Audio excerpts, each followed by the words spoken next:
Warning, I do not own most or perhaps all of the images used in this review. These images are used purely for demonstrative and or humorous purposes. Thank you for understanding. Gentle people of the internet, please pack your bags, because this is a trip.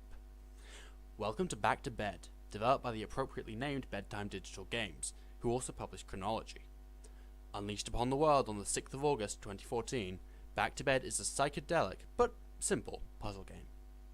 Reviews on Steam are very positive, based on the 287 reviews at this time.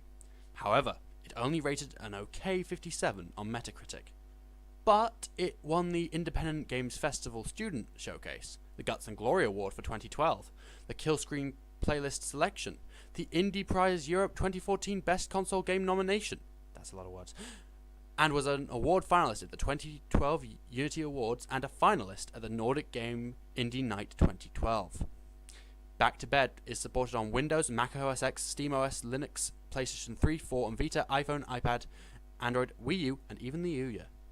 That's a wide variety. The same can be said for its languages. It supports 10.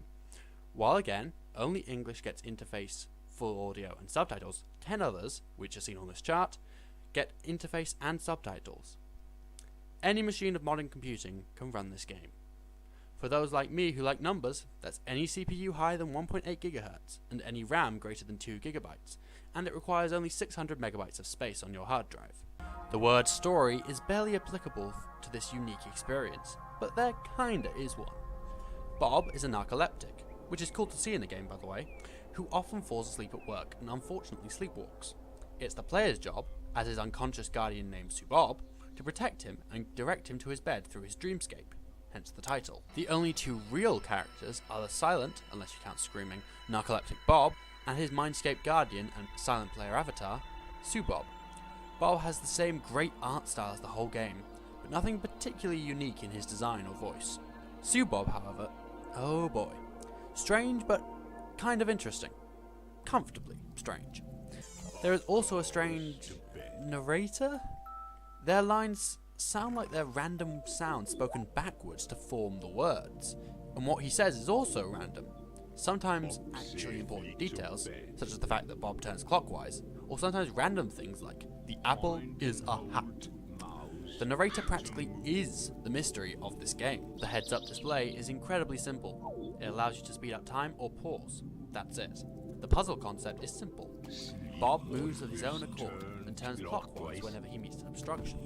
We, as Subob, can place objects, such as supersized apples, in Bob's path to make him do this. The game has a nice difficulty curve to it. There's always a trick to the level, but it's never overly complex.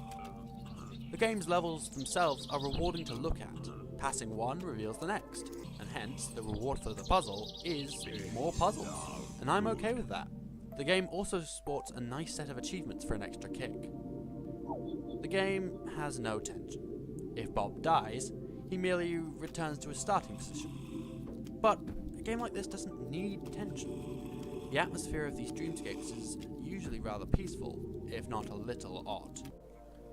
The environments. Oh, the environments. Just look. The music, despite all the oddity, is actually gloriously calm. The mind is, after all, a mostly tranquil place. I think it fits anyway.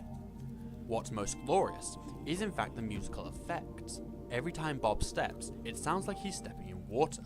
Every time Subob steps, it sounds like a pen scribble. This really enforces the difference between the two, and the strange nature of this world as a whole. The atmosphere of this game is bluntly phenomenal.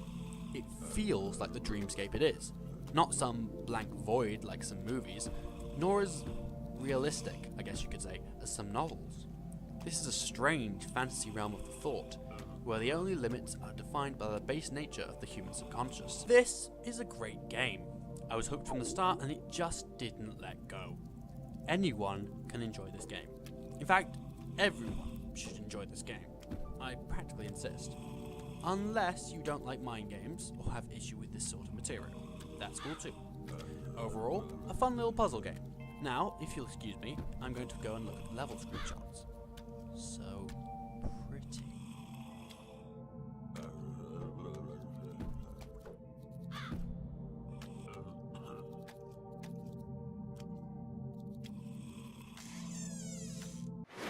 Okay, so this section was a tad rushed last video.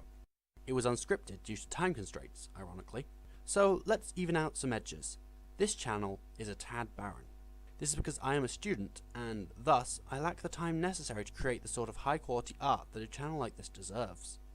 However, in a flash of inspiration, I actually figured out a way to make this disadvantage into what I believe could be the breakthrough that will make this channel even better than the hypothetical scenario in which I did have time to make this stuff. The idea is as such. You send me your work, so that's your art, your music, your animation, whatever, using my email, which is visible in the description below. Any video that I use your stuff in, I will credit you in this section. Okay, so moving on from that, I'd like to ask you guys to sleepwalk your way to the subscribe button. If it's a dream, hit the like button and use that comment section. Tell me what you liked about this video. If it's a nightmare, well, the dislike button exists for that purpose. Any feedback is good feedback, as long as it's constructive. This is Voltatilis, and I'll see you next week for the next review.